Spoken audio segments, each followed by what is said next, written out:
Bonjour à tous pour une nouvelle vidéo. On va parler de Béziers de Philippe Bach.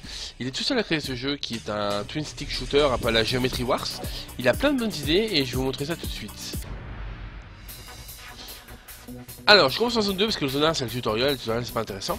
Comme Geometry Wars, vous êtes censé tirer avec le stick droit.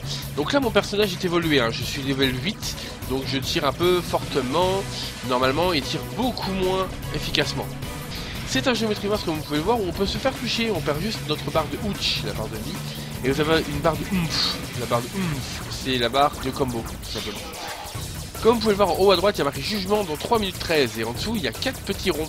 Les petits ronds c'est des boucliers qui apparaissent en jaune sur le radar en bas. Une flèche jaune, voilà là un bouclier.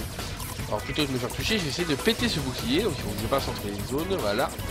Chaque niveau a des boucliers aux techniques différentes pour les toucher. Là j'ai récupéré un bubble. Je vous montre le bubble, si je l'active c'est un pouvoir qui me permet d'être protégé par une bulle. Voilà, les ennemis ne peuvent pas la franchir. Et c'est très temporaire. Vous entendez la femme, elle fait shield up. Shield up ça veut dire il y a un bouclier qui est apparu. Je joue n'importe quoi, je joue très mal. Et donc il faut que j'aille le péter. J'ai déjà plus de vie. Boum, ça c'est fait. Je vais récupérer les orbes verts pour récupérer de la vie. Et je vais essayer de me concentrer pour mieux jouer. Hop, shield up à droite. On y va, on fonce. Il me reste encore un bouclier en haut à droite, vous le voyez. Il me reste encore un bouclier à obtenir. Hop, ça c'est un power-up vert. Il faut absolument avoir pété tous les boucliers de la zone avant la fin du jugement. Sans quoi, c'est perdu, c'est game over. Hop, là j'ai mon dernier bouclier à exploser. Il faut vraiment que je me concentre. Je vous parle, du coup je joue très mal. Hop, petit missile. Je prends de la vie. Hop. Et donc là voilà, j'ai fini tous les boucliers, donc c'est sûr que je ne vais pas perdre parce que je n'ai pas suivi les objectifs. Au contraire, j'ai bien suivi les objectifs, je suis bien en avance, je me suis pris ça en pleine face. Maintenant il faut que je fasse du score tout simplement et que j'attende la fin du chrono qui est 1 minute 38. Ouch. Donc le oomph, en plus de vous augmenter votre combo, et à chaque fois que vous faites toucher évidemment vous perdez votre jauge de combo, elle augmente votre niveau tout simplement en haut à gauche. En haut à gauche vous avez un cercle qui se remplit, un rond qui se remplit, et ce rond une fois rempli vous fait passer le niveau. Et quand vous passez le niveau, hop, avec la touche Y vous pouvez choisir une petite capacité à augmenter. Ah. Voilà, là la jauge de Unrage, je suis immortel et en plus je peux tout faire exploser autour de moi.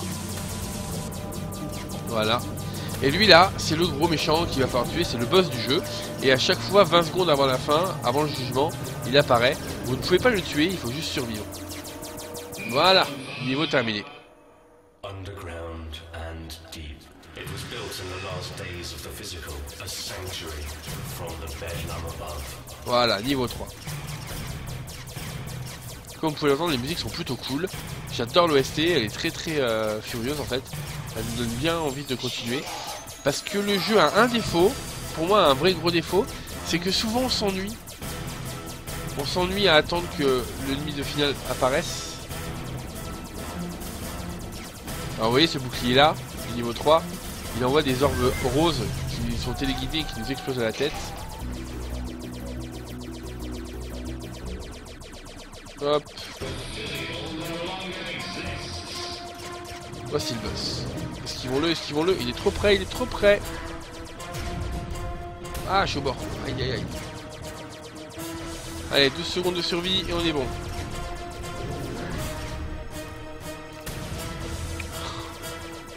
Alors le jeu est assez simple niveau vie, c'est quand même assez généreux. Mais les derniers niveaux sont plus difficiles, je vous rassure. Voilà, niveau 6. Qu'est-ce que je pense de Béziers? Béziers c'est vraiment un bon jeu, c'est vraiment un bon petit jeu. Il n'est pas incroyable, mais en tout cas il possède une OST très sympathique, des visuels bien pétants. Moi j'aime bien, je me suis vraiment amusé, j'ai joué 4-5 heures je crois. Un premier run c'est 2 heures. Oh là là, il faut que j'arrête de mal jouer. Un premier run c'est 2 heures et franchement on s'amuse bien. Le seul souci pour l'instant que j'ai avec ce jeu, c'est qu'évidemment quand on a pété tous les boucliers, on s'ennuie un peu à attendre que le boss arrive et à passer à la zone suivante. Mais c'est surtout dû au début du jeu en fait. Les débuts du jeu sont assez simples.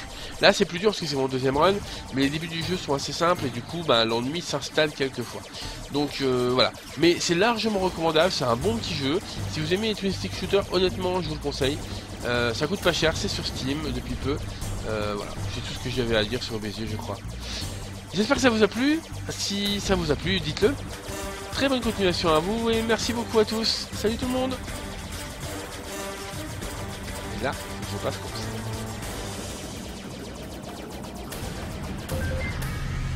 Ah bah c'est le game over.